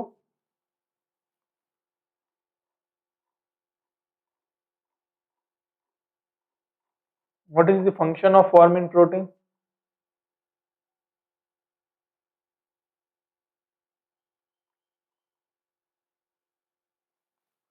पोलीमराइजेशन में देखो, पोलीमराइजेशन या फिलामेंट इनिशिएशन में क्या है, फॉर्मिन। तो फॉर्मिन क्या करवाएगा, इनिशिएशन करवाएगा। ओके, तो देखो फॉर्मिन होमोलॉजी 1 और फॉर्मिन होमोलॉजी 2, तो यहाँ पे फिलामेंट एडजेंट बाइंड कहाँ पे होता है, पहले FH1 पे हो गया, फिर यहाँ से पोलीमराइजेशन कहाँ पे, कौन से डोमेन पे होगा, FH2 पे।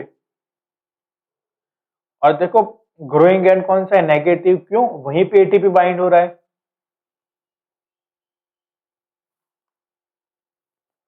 तो ये सारा जितना मतलब कितने प्रोटीन रिक्वायरमेंट होते हैं, क्या होता है, उसके लिए यहाँ पे एक कंबाइन स्लाइड है।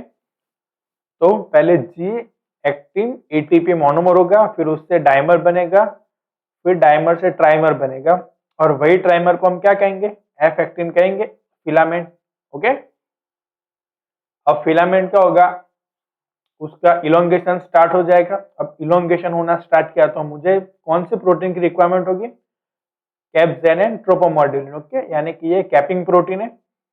अब कैपिंग प्रोटीन के लिए फिर उसके बाद कौन से ARP23, ये क्या है ब्रांचिंग प्रोटीन, ब्रांच करवाएंगे। फिर उसके बाद क्या होगा, एटीपी हाइड्रोलिसिस होगी, एटीपी हाइड्रोलिसिस होगी तो किस में कन्वर्ट हो जाएगा, फिर एडीपी में कन्वर्ट हो जाएगा। अगर एटीपी एडीपी में कन्वर्ट हो रहा है दैट मीन्स बेटा वो क्या हो जाएगा, फिर डीपोलीमराइजेशन। तो डीपोलीमराइजेशन या फिर सिवरिंग के लिए कौन से थे, एडीएफ कोफिलिन एंड जैल्सोनिन, वो सारे प्रोटीन थे। तो वो क्या करेंगे, फिलामेंट को दो पार्ट में डिवाइड कर देंगे। उसके बाद फिर डीपोलीमराइजेशन होगा, कौन से एंड पे होगा, नेगेटिव एंड पे। ओके, फिर एटीपी का मतलब G actin ADP will be dissociate from the negative and, यानी कि नेगेटिव एंड से फिर क्या होना स्टार्ट हो जाएगा, डीपोलीमराइजेशन। फिर ऐसे एडीपी एक्सचेंज होकर किस में कन्वर्ट हो जाएगा, एटीपी में। अब एटीपी में आ जाएगा तो क्या होगा, फिर पॉलीमराइजेशन स्टार्ट होगा। तो ये साइकिल क्या होगी, स्टार्ट ही होती रहेगी।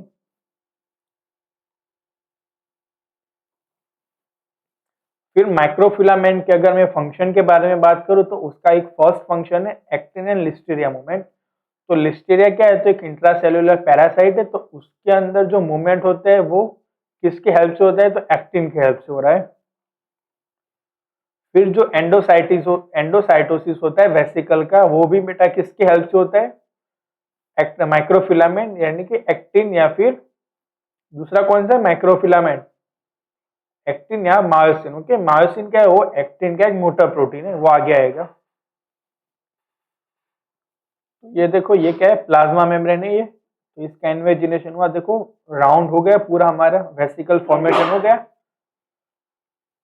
वेसिकल फॉर्मेशन किसने करवाया, लेकिन ये with the help of microfilament.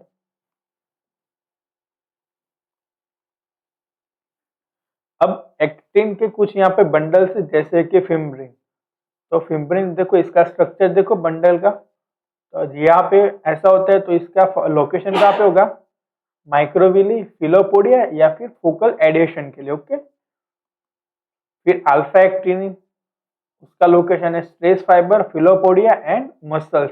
उसमें भी कौन सी, Z line, muscles contraction and relaxation वाला जो पॉइंट आता है ना, उसके अंदर एक्टिन प्रोटीन का रिक्वायरमेंट होता है।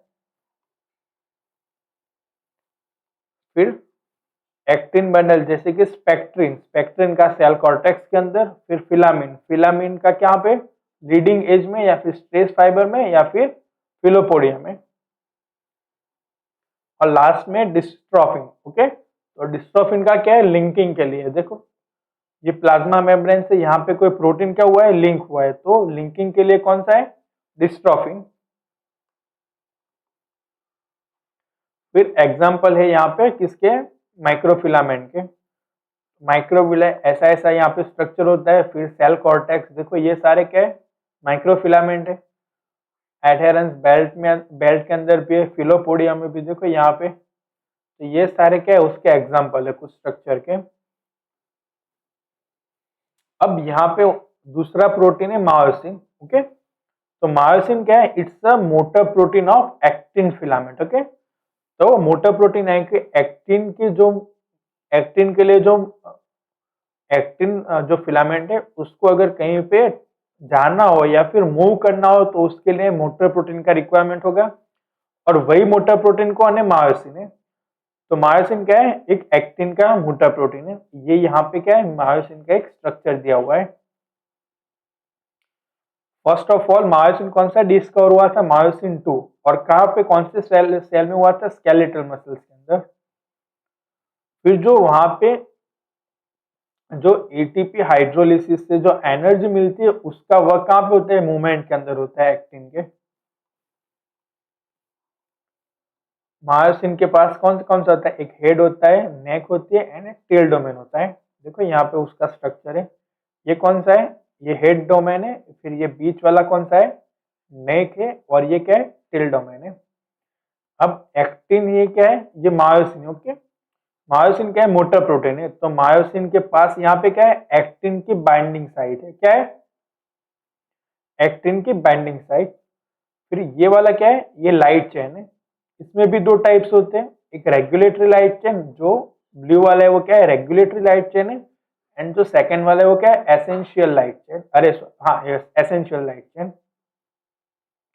और फिर कौन सी, एक लास्ट में कौन सी होती है, हैवी चेन होती है, क्योंकि जो टेल वाला जो पोर्शन होता है वो क्या है, हैवी चेन का बना होता है।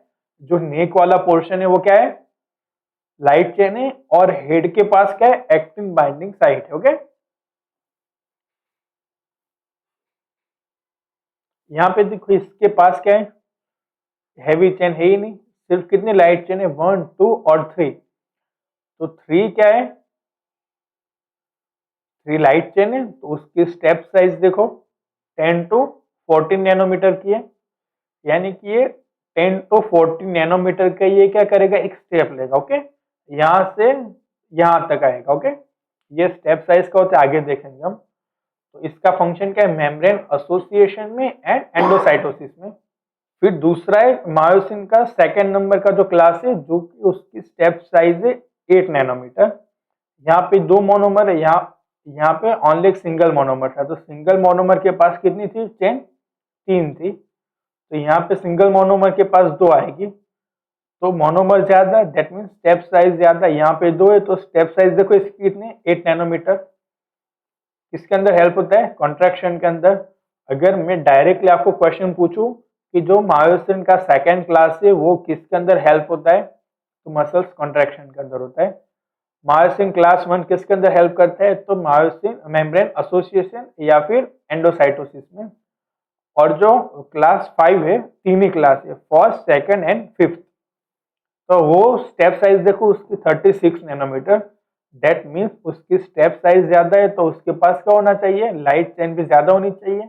तो काउंट करो कितने, 1 2 3 4 5 6। यानी कि 1 मोनोमर के पास 6 है, 2 मोनोमर के पास 12 है। ओके, तो सबसे ज्यादा किसके पास होगी, क्लास 5 के पास होगी। तो उसके स्टेप साइज कितनी है, 36 नैनोमीटर है। और उसका मतलब फंक्शन कहाँ पे होगा, ऑर्गेनल्स के ट्रांसपोर्टेशन के अंदर।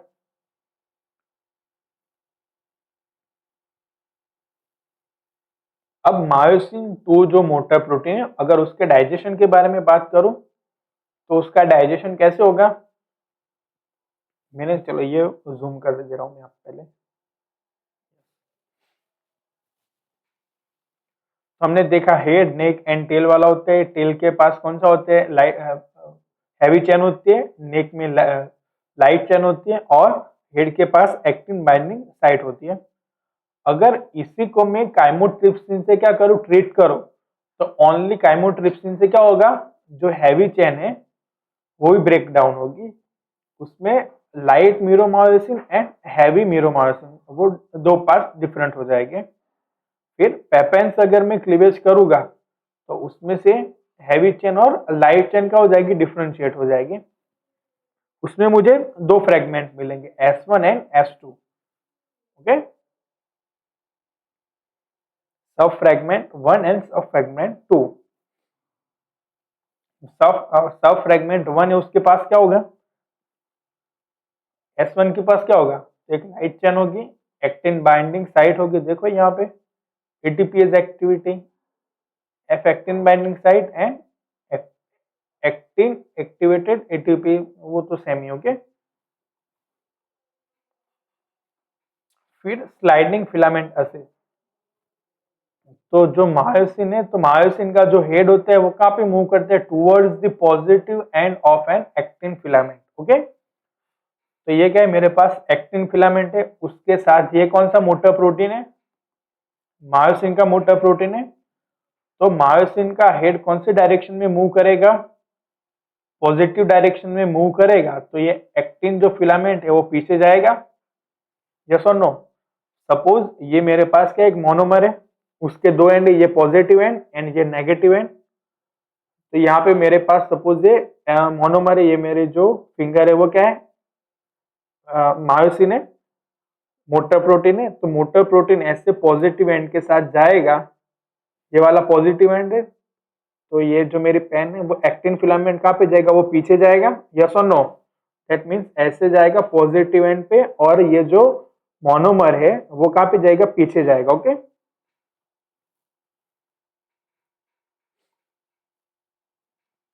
अब एक्टिन और मायोसिन कैसे वर्क करता है उसके बारे में देखेंगे। हमने ऑलरेडी देख लिया था मायोसिन कैसा है, वो एक थिक फिलामेंट होता है, उसके पास कौन सा होता है, हेड रीजन होता है, और हेड में भी जो एक्टिन बाइंडिंग साइट होती है वो कहाँ पे होती है, हेड रीजन में होती है। तो यहाँ पे क्या है, एक्टिन बाइंडिंग साइट। ओके, अब उसके पास भी कौन सी होती है, एटीपी बाइंडिंग साइट भी होती है। तो फर्स्ट केस में क्या होगा, बाइंड्स एटीपी, यानी कि जब एटीपी बाइंड होगा तो वो क्या हो जाएगा, हेड रिलीज हो जाएगा। ओके, ये थोड़ा सा केस यहाँ पे उल्टा है, अगर एटीपी बाइंड होगा तो हेड क्या होगा, डिटैच होगा। ओके,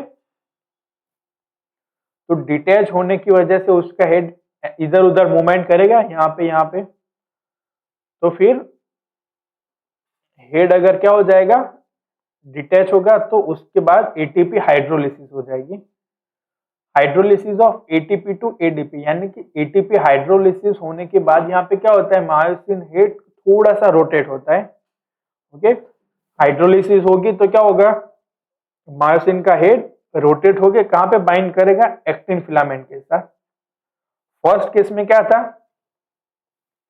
एटीपी ऑलरेडी बाइंड था। ओके, तो जब एटीपी बाइंड होता है तो जो उसका हेड होता है वो क्या होता है, एक्टिन से डिटैच होता है। जब अटैच होगा तो हाइड्रोलिसिस हो जाएगी, हाइड्रोलिसिस में क्या होगा, वो मायोसिन का जो हेड है वो थोड़ा सा रोटेट करेगा और क्या हो जाएगा, बाइंड कर देगा। ओके, फिर देखो, फिर पावर स्ट्रोक आएगा, ऐसे बाइंड किया उसने, यहाँ पे सपोज बाइंड किया तो वो क्या हो जाएगा, पावर स्ट्रोक, यानी कि रिलीज ऑफ पीआई। जब एनर्जी रिलीज होगी तो मायोसिन क्या करना स्टार्ट करेगा, मूवमेंट करना स्टार्ट करेगा। मैंने आपको बताया था ना, जब एटीपी से एडीपी का फॉर्मेशन होता है तो वहां पे कुछ एनर्जी रिलीज होती है। ओके, तो वही एनर्जी का यूज कौन करता है, मायोसिन जो मोटर प्रोटीन है वो क्या करते हैं, मूवमेंट के अंदर हेल्प करते हैं। तो वही एनर्जी का जो यूज है, क्या कहां पे किया, move the actin filament on the left side. Okay, पीछे की साइड वो क्या करेगा, मूवमेंट शो करेगा। अब मूवमेंट हो गए तो मूवमेंट हो जाएगा तो फिर क्या हो जाएगा, एटीपी रिलीज हो, एडीपी रिलीज हो जाएगा एंड एटीपी फिर से बाइंड हो जाएगा। अब एटीपी बाइंड हो गया तो क्या होगा, हेड फिर से डिटैच हो जाएगा, फिर से वही साइकिल आएगी। देखो, in the absence of ATP, यानी कि जब वो एडीपी में होगा तो क्या होगा, हेड टाइटली बाइंड होगा। अब एटीपी जब बाइंड हो जाएगा, एटीपी बाइंड्स टू हेड, यानी कि जब एटीपी उसके साथ बाइंड होगा तो वो हेड क्या हो जाएगा, एफ एक्टिन से वो जो मायोसिन का जो हेड है वो एफ एक्टिन से डिटैच हो जाएगा। डिटैच होने के बाद क्या होता है, एटीपी का हाइड्रोलिसिस होती है, एडीपी कन्वर्ट हो जाता है। अब हाइड्रोलिसिस में जो भी एनर्जी आई वो क्या होगा, रोटेशन होने में और मूवमेंट करने में वो हेल्प करेगा। फिर से अब मूवमेंट हो जाएगी तो फिर एडीपी किस में कन्वर्ट हो जाएगा, एटीपी में। अब एटीपी में कन्वर्ट हो जाएगा तो फिर से मायोसिन क्या हो जाएगा, डिटैच हो जाएगा।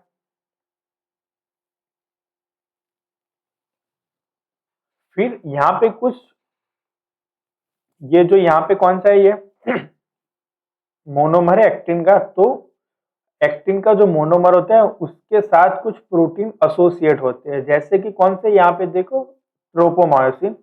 और ट्रोपोमायोसिन जो होता है वो मायोसिन बाइंडिंग साइट को क्या करता है, वो हाइड करके रखता है। यहाँ पे क्या है, ट्रोपोमायोसिन। तो ट्रोपोमायोसिन क्या करेगा, जो मायोसिन की जो बाइंडिंग साइट है उसको क्या करेगा, वो हाइड करके रखेगा। अगर मायोसिन को उसके बाइंडिंग साइड ही नहीं मिलेगी तो फिर क्या, जो एक्टिन मोनोमर है वो मूव कर पाएगा, नहीं कर पाएगा ना। इसीलिए फर्स्ट ऑफ ऑल मुझे फर्स्ट केस में क्या करना होगा, मायोसिन, ट्रोपोमायोसिन को क्या करना होगा, थोड़ा सा यहाँ से हटाना होगा। अगर मैं यहाँ से हटाऊंगा तो क्या होगा, मायोसिन बाइंडिंग साइट क्या हो जाएगी, एक्सपोज हो जाएगी। मायोसिन बाइंडिंग साइट अगर एक्सपोज हो जाएगी तो क्या होगा, मायोसिन इजीली वहां पे बाइंड कर पाएगा। इसीलिए यहाँ पे क्या होता है, TNI, TNC एंड TNT, यानी कि ये ट्रोपोनिन कॉम्प्लेक्स। ओके, यहाँ पे पहले बाइंड हो गए, अब ट्रोपोनिन कॉम्प्लेक्स बाइंड हो गए, उसके बाद क्या होगा, कैल्शियम आएगा। तो TNC के साथ क्या होगा, कैल्शियम बाइंड होगा और जो मायोसिन की जो साइट है वो क्या होगी, एक्सपोज हो जाएगी। ओके, यहाँ पे देखो, रिलैक्सेशन, एक्टिन TMN, कैल्शियम मिला तो एक्टिन TMN, यानी कि मायोसिन की साइज क्या होगी, एक्सपोज हो गई। तो एक्सपोज हो जाएगी तो क्या हो जाएगा, कॉन्ट्रैक्शन हो जाएगा। ये वही सेम है।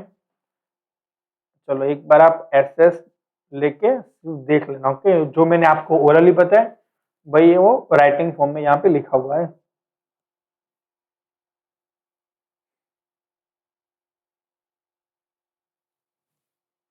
अब यहाँ पे एक एक्सपेरिमेंट दिया गया है, जैसे कि myosin head take discrete step along the actin, यानी कि जो मायोसिन का हेड है वो क्या करता है, उसकी स्टेप साइज देखने के लिए और उसकी जो डायरेक्शन है वो कौन सी होती है वो देखने के लिए यहाँ पे कुछ एक्सपेरिमेंट किया है। तो जो मायोसिन जो मायोसिन की जो स्टेप साइज है वो कितनी, 8 नैनोमीटर। ओके, तो 8 नैनोमीटर मतलब किसकी थी, देखो फर्स्ट ऑफ ऑल यहाँ पे कौन से क्लास की थी, सेकेंड क्लास की थी। और सेकेंड क्लास कहाँ पे हेल्प करेगा हमें, कॉन्ट्रैक्शन के अंदर।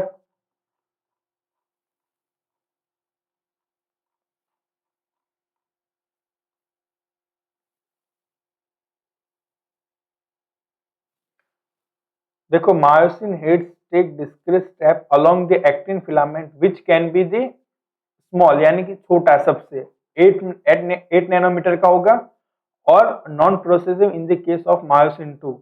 और जो बड़ी वाली जो स्टेप साइज होगी वो कितनी होती है, 36 से 72 नैनोमीटर। और वो मतलब उसके अंदर मायोसिन का कौन सा क्लास होता है, मायोसिन का 5th क्लास होता है। ओके,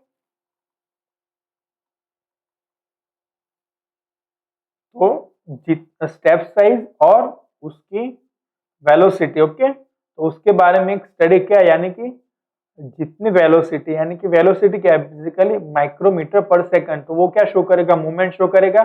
अगर इसकी स्टेप साइज उसके पास क्या है, लाइट चेन 0 है, तो उसकी स्टेप साइज क्या होगी, छोटी होगी। इसके पास एक लाइट चेन है तो उसकी velocity compare to first one थोड़ी सी क्या हुई, इंक्रीज हुई। सेकेंड मतलब 2 लाइट चेन है तो देखो इसकी स्टेप साइज क्या हुई, इंक्रीज हुई। स्टेप साइज मतलब वो कितने स्टेप मतलब कितने माइक्रोमीटर का उसका फर्स्ट स्टेप होगा। ओके, जैसे हम स्टेप रखते हैं ना, तो दोनों स्टेप के बीच में कितने माइक्रोमीटर का वो गैप होगा, उसे हम क्या कहेंगे, स्टेप साइज कहेंगे।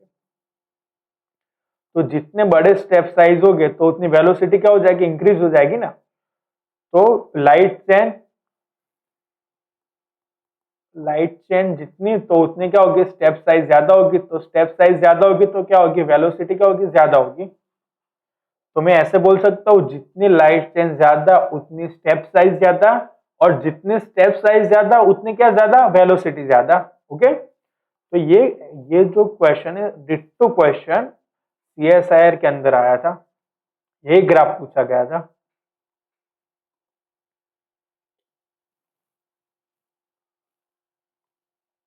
ये जो रेगुलेशन हो रहा है मायोसिन का विद द हेल्प ऑफ, कैसे हो रहा है, फॉस्फोराइलेशन से। देखो जब फॉस्फोराइलेशन होगा, ये काल्मोडिलिन है। ओके, काल्मोडिलिन क्या है, काल्मोडिलिन एक कैल्शियम बाइंडिंग प्रोटीन है। तो काल्मोडिलिन के साथ क्या हुआ, कैल्शियम बाइंड हो गया। अगर कैल्शियम बाइंड होगा तो MLCK यानी कि myosin light chain kinase. Okay, वो क्या है, पहले इनएक्टिवेट था, तो एक्टिवेट कब हो जाएगा, जब कैल्शियम बाइंडिंग प्रोटीन यानी कि काल्मोडिलिन के साथ क्या होगा, जब वो अटैच हो जाएगा तो MLCK यानी कि मायोसिन लाइट चेन काइनेज क्या हो जाएगा, एक्टिव हो जाएगा।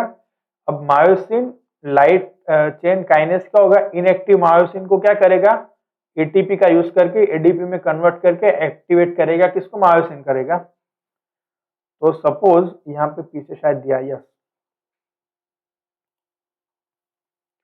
तो कैल्शियम एब्सेंट होगा तो काल्मोडिलिन क्या होगा, इनएक्टिव होगा। क्यों, काल्मोडिलिन के एक्टिवेशन के लिए किसकी रिक्वायरमेंट है, कैल्शियम की। अगर कैल्शियम एब्सेंट है तो क्या होगा, काल्मोडिलिन इनएक्टिव होगा। काल्मोडिलिन इनएक्टिव होगा तो एमएलसी के क्या होगा, इनएक्टिव होगा, फॉस्फोराइलेशन हो नहीं पाएगा, तो उसकी वजह से क्या हो जाएगा, मायोसिन इनएक्टिव होगा।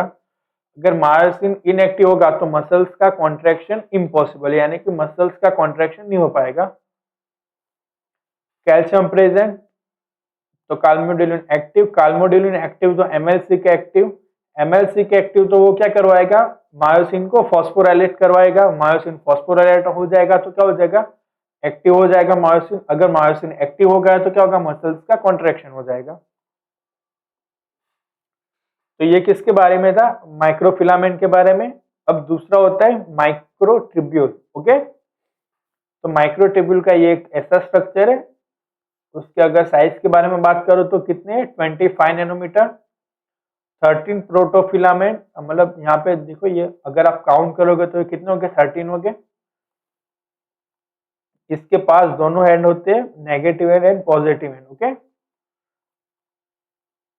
ये दो मतलब डायमर फॉर्म में होगा ये, अल्फा एंड बीटा। और जो अल्फा ट्यूब्यूलिन होगा वो कैसा होगा, अल्फा एंड बीटा, यानी कि जो जीटीपी या जीडीपी जो कन्वर्जन होगा वो बीटा एंड से ही होगा। फिर उसका यहाँ पे सिंगलेट, फिर डबलेट एंड ये ट्रिपलेट। जो सिंगलेट माइक्रोट्यूब्यूल होता है वो 13 प्रोटोफिलामेंट होते हैं, ये काउंट कर लो, ये 13 होगा। फिर जो डबलेट होगी उसके अंदर कितने प्रोटोफिलामेंट होते हैं, 10 प्रोटोफिलामेंट होते हैं। और जो ट्रिपलेट होता है उसमें भी क्या होगा, 10 ही होगा ना। अटैच ऑफ अनदर 10 फिलाम, यानी कि ये फर्स्ट ये 10 हो गए, अब दूसरे 10 हो गए तो ये किस में कन्वर्ट हो जाएगा, doublet microtubule create a triplet structure. Okay, ये क्या है, एमटीओसी, यानी कि माइक्रोट्यूब्यूल ऑर्गेनाइजिंग कॉम्प्लेक्स। ओके, तो ये एक बार देख लेना, वो तो सिर्फ डायग्राम ही है, छोड़ो इसको। स्ट्रक्चर ऑफ सेंट्रोजोम, तो ये सेंट्रोजोम का स्ट्रक्चर है, वो भी जाने दो। मेन हमारा ये gamma TuRC. Okay, the gamma tubulin ring complex, जिसे ये क्रिटिकल कंपोनेंट है, वो कहाँ पे प्रेजेंट होता है, पेरिसेंट्रियोलर मटेरियल। अब पेरिसेंट्रियोलर मटेरियल किसे कहेंगे, जो सेंट्रियोल होता है उसके जो सराउंडिंग में जो मटेरियल होगा उसे हम क्या कहेंगे, पेरिसेंट्रियोलर। और यही पेरिसेंट्रियोलर मटेरियल में कौन सा क्या प्रेजेंट होता है, गामा टर्क। अब गामा टर्क क्या करवाएगा, गामा ट्यूब्यूलिन का एसोसिएशन करवाएगा। सपोज ये देखो गामा टर्क है, ये कॉम्प्लेक्स मेरे पास, तो गामा टर्क के साथ क्या हो जाएगा, माइक्रोट्यूब्यूल ट्यूब्यूलिन प्रोटीन का हो गया, एसोसिएट हो गया अल्फा बीटा ट्यूब्यूलिन। ओके, और डायमर का फॉर्मेशन करवा के फिर क्या करेंगे, न्यू माइक्रोट्यूब्यूल का फॉर्मेशन करवाएंगे। नेगेटिव एंड जो होता है वो एसोसिएट होता है किसके साथ, गामा टर्क, एंड जो पॉजिटिव एंड होता है वो क्या होता है, फ्री होता है। तो देखो गामा टर्क के साथ कौन सा एंड एसोसिएट है, माइक्रोट्यूब्यूल का नेगेटिव एंड, और जो पॉजिटिव एंड है वो क्या है, फ्री है, और उसके साथ ही फर्दर क्या होगी, असेंबली होगी। ये सिंगल फॉर्म में नहीं होगी, ये अल्फा बीटा डबल फॉर्म में होगी, alpha and beta tubulin. Okay, इसमें भी डायनेमिक इंस्टेबिलिटी यानी कि पॉलीमराइजेशन एंड डीपॉलीमराइजेशन एक ही एंड से होगा।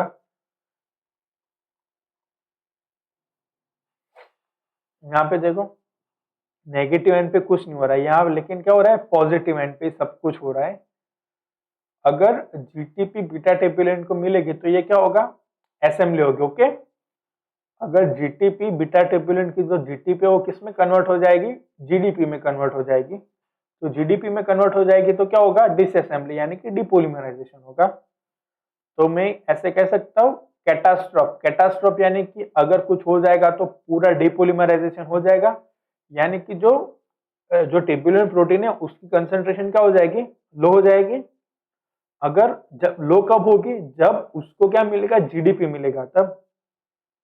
ओके, लेकिन मैं उसको जीटीपी दे दूं तो जीटीपी में क्या हो जाएगा, फिर पॉलीमराइजेशन हो जाएगा। इसीलिए यहाँ पे देखो एसएमडी हुई हुई, फिर यहाँ पे कैटास्ट्रॉफ यानी कि डिसअसेंबली होना स्टार्ट हो जाएगा, यानी कि किस स्टेट में चला जाएगा, ये जीडीपी स्टेट में। फिर यहाँ पे रेस्क्यू हो रहा है, यानी कि यहाँ भी फिर जीटीपी बाइंड हुआ, तो जीटीपी बाइंड हुआ तो फिर से असेंबली होगी, फिर डिसअसेंबली, असेंबली डिसअसेंबली, ऐसे ये चलता रहेगा। ओके, अब माइक्रोट्यूब्यूल के साथ कुछ एसोसिएटेड प्रोटीन है, जैसे कि EB1 एंड बाइंडिंग 1। ओके, फिर XMAP2 115। जो EB1 है वो क्या करेगा, जो माइक्रोट्यूब्यूल को एनहांस करेगा polymerization at the positive end. Okay, तो EB1 क्या करवाएगा, पॉलीमराइजेशन करवाएगा। फिर XMAP251 150 क्या करवाएगा, जो मतलब 4 डोमेन कंटेन करता है, इसमें अल्फा बीटा के 2 डाइमर होते हैं, और वो क्या करवाएगा, अल्फा एंड बीटा ट्यूबुलेंट की कंसंट्रेशन को क्या करवाएगा, इंक्रीज करवाएगा। ओके, और क्लास जो होता है वो क्या होता है, सेम ही होता है टीओजी, यानी कि टीओजी की ये क्या है, उसके जैसा ही है, लेकिन वो क्या करवाएगा, वो थोड़ा सा क्या करवाएगा, बैंड करवाएगा। ओके, अब इसके अगर मैं मोटर प्रोटीन की बात करूं तो प्रोटीन रेगुलेट माइक्रोट्यूब्यूल डिसअसेंबली, तो एक काइनेसिन 13 होता है डिसअसेंबली के लिए, और ये सारे किसके लिए थे, असेंबली के लिए। ओके, यानी कि ये पॉलीमराइजेशन के लिए थे और ये डीपॉलीमराइजेशन के लिए। तो दो प्रोटीन है, कौन कौन से, काइनेसिन 13 एंड स्टैथमीन या फिर OP18। ओके, फिर अगर माइक्रोट्यूब्यूल के में मोटर प्रोटीन के बारे में बात करूं तो उसके अंदर मोटर प्रोटीन दो है, काइनेसिन एंड डाइनिन। अब काइनेसिन के पास मोटर प्रोटीन एक पॉजिटिव एंड और नेगेटिव एंड, जो काइनेसिन 14 होता है वो क्या होता है, नेगेटिव एंड मोटर प्रोटीन है, और बाकी सारे जितने हो गए, काइनेसिन 5 हो गए, काइनेसिन 1 हो गया, काइनेसिन 2 हो गया, वो क्या हो गए, वो पॉजिटिव एंड। तो अगर काइनेसिन 14 क्या है, नेगेटिव एंड मोटर प्रोटीन है, एंड काइनेसिन 13 है, ओके, वो क्या है, नॉन मोटर प्रोटीन है, जो किसमें हेल्प करवाएगा, डीपोलीमराइजेशन। ओके, कैटास्ट्रोफ को ये क्या करवाएगा, जो कैटास्ट्रोफ की जो प्रोसेस है वो उसे क्या करवाएगा, इंक्रीज करवाएगा। अब जो पॉजिटिव होता है उसका फंक्शन ऑर्गेनल ट्रांसपोर्टेशन में होगा, तो उसका भी ये क्या है, with the help of ATP चलेगा। लेकिन यहाँ पे देखो, एडीपी वाला स्टेट, जो एडीपी होगा तो वो क्या हो गया, बाइंड हो गए, एडीपी कन्वर्ट हो गए, एटीपी मिल जाएगा, तो क्या होगा, डीअटैचमेंट होगा, binding of ATP induce the conformation change and causing the linker to swing and form the end forward and dock into the head. यानी कि मतलब यहाँ पे जब एटीपी होगा तो ये स्विंग होगी, क्या हो जाएगा, डिटैच हो जाएगा। ओके, फिर से मतलब जो हमारे जो मायोसिन वाले के अंदर जो प्रोसेस थी वही प्रोसेस यहाँ पे सेम होगी। फिर पावर स्ट्रोक ऑफ डाइनिन, तो यहाँ पे देखो ये बीटा ट्यूब्यूलिन का एक स्ट्रक्चर है, वहां पे पावर स्ट्रोक मिलेगा। वन पहले कितने थे, 6 और 5 क्या थे, लिंकर प्रोटीन थे। तो अब ये थोड़ा सा जो एमटीबीडी जब रिलीज हो जाएगा यहाँ से बीटा ट्यूब्यूलिन से, तो क्या हो जाएगा, ये जो रिंग कॉम्प्लेक्स है ट्रिपल है, वो थोड़ा सा टर्न अराउंड हो जाएगा। टर्न अराउंड होने की वजह से यहाँ पे जो लिंकर प्रोटीन है वो ओपन हो जाएगी और ये एक्टिवेट हो जाएगा। ओके, ऐसे ही ये भी जाना है तो कोई दिक्कत नहीं उसका।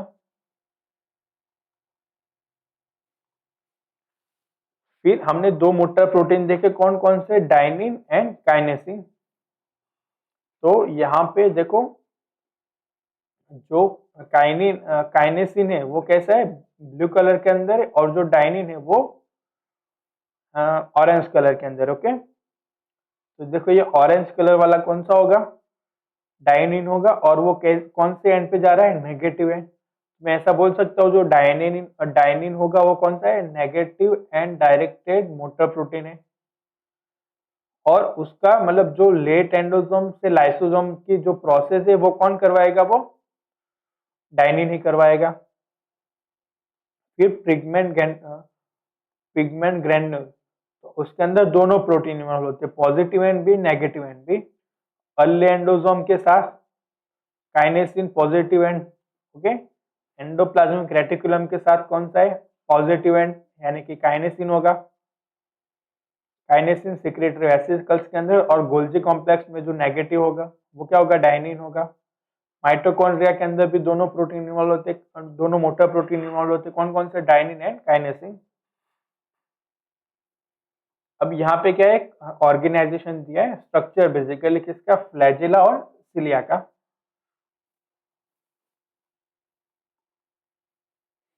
अब उसके बाद हमने इंटरमीडिएट फिलामेंट। ओके, ये डायरेक्टली इन्वॉल्व नहीं होती किसके अंदर, सेल मूवमेंट के अंदर, लेकिन ये क्या प्रोवाइड करवाएगा, मैकेनिकल स्ट्रेंथ को ये क्या करवाएगा, प्रोवाइड करवाएगा। और ये क्या है, मोर स्टेबल है, ज्यादा स्टेबिलिटी किसके अंदर है, तो इंटरमीडिएट फिलामेंट के अंदर है। अब देखो ये इंटरमीडिएट फिलामेंट, पहले मोनोमर, फिर डायमर, फिर टेट्रामर, ओके, फिर उसके बाद फिलामेंट बनेगा पूरा, जिसकी साइज होगी 240 नैनोमीटर से, जिसकी साइज क्या होगी, ज्यादा होगी। अब उसके भी कुछ प्रोटीन है, जैसे कि एसिड केराटिन, उसका फंक्शन क्या है, मैकेनिकल स्ट्रेंथ के अंदर है। बेसिक और न्यूट्रल केराटिन, एसिड केराटिन बोलो, बेसिक केराटिन बोलो, या फिर न्यूट्रल केराटिन, का फंक्शन कहाँ पे है, मैकेनिकल स्ट्रेंथ के अंदर। फिर विमेंटिन, तो विमेंटिन का जो फंक्शन है वह कहाँ पे, maintenance of the cell shape. तो जो सेल शेप मेंटेन रहते हैं वो किसकी हेल्प से होता है, इंटरमीडिएट फिलामेंट की। और इंटरमीडिएट फिलामेंट में भी पर्टिकुलर कौन सा प्रोटीन, विमेंटिन। फिर desmin, structural support of for the contractile machinery. तो एक बार आप देख लेना, बहुत सारे हैं इसमें से, जो acid base, vimentin, desmin, GFA protein और लेमिन एंड नेस्टिन बहुत इंपॉर्टेंट है। फिर यहाँ पे कुछ एजेंट है, ओके, साइटोस्केलेटन को जो मतलब इनहिबिट करने वाले जो है वो क्या करेंगे, कुछ ड्रग्स है जो अफेक्ट करेगी साइटोस्केलेटन को। तो agent affecting the microtubule, microtubule के जो असेंबली या फिर डिसअसेंबली उसको इनहिबिट करने वाला कौन है, कोल्चिसिन है, नोकाडेजोल है, विनब्लास्टिन, विनक्रिस्टिन एंड टेक्सोल, ओके। तो इसका एक बार फंक्शन देख लेना, कोल्चिसिन का क्या है, बीटा ट्यूबुलिन को इनहिबिट करेगा, बाइंडिंग ऑफ बीटा ट्यूबुलिन वो इनहिबिट करेगा। फिर नोकाडेजोल क्या करेगा, पॉलीमराइजेशन को इनहिबिट करेगा। फिर टेक्सोल क्या करेगा, स्टेबलाइज करवाएगा किसको, माइक्रोट्यूब्यूल को। फिर साइटोकैल्सिन डी, तो वो क्या करवाएगा, prevents the addition of new monomer to plus end, यानी कि साइटोकैल्सिन डी माइक्रोफिलामेंट के अंदर क्या करवाएगा, पॉलीमराइजेशन को इनहिबिट करवाएगा। फिर लेट्रिक्युलिन ए क्या करवाएगा, एक्टिन मोनोमर को ब्रेक डाउन करवाएगा। फैलोइडिन क्या करवाएगा, binds and stabilize assemble microfilament, okay. वो क्या करवाएगा, स्टेबलाइजेशन के अंदर बेटा कौन हेल्प करेगा, फैलोइडिन हेल्प करेगा। अब यहाँ पे एक्रिलेमाइड, एक्रिलेमाइड किसका है, ड्रग है इंटरमीडिएट फिलामेंट का। तो एक्रिलेमाइड क्या करवाएगा, causes the loss of intermediate filament network, okay, यानी कि इंटरमीडिएट फिलामेंट को ये क्या कर देगा, एक्रिलेमाइड ब्रेक डाउन कर देगा। तो thank you guys for watching this video. अब नेक्स्ट जो वीडियो होगा उसके अंदर हमारे दो टॉपिक है। फर्स्ट ऑफ ऑल कौन कौन से, तो एक हमारा हो गया जो सेल सेल सॉर्टिंग, या तो फिर प्रोटीन ट्रांसपोर्टेशन के लिए कुछ यहाँ पे क्या होते हैं, प्रोटीन होते हैं ना, प्रोटीन टारगेटिंग बोलो। एंड एक ये पॉइंट हो गया हमारा, और एक दूसरा होता है सेल साइकिल वाला। तो ये हमारा फिर पार्ट 3 में आएगा।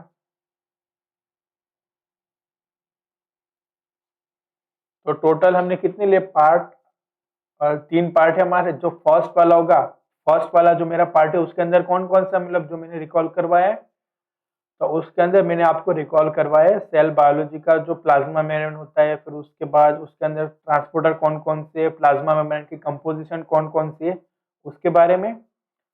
और यहाँ पे इसके अंदर ऑर्गेनल्स, और जो पार्ट सेकंड पार्ट है उसके अंदर हमने क्या क्या डिस्कस किया, ऑर्गेनल्स के बारे में और साइटोस्केलेटन के बारे में।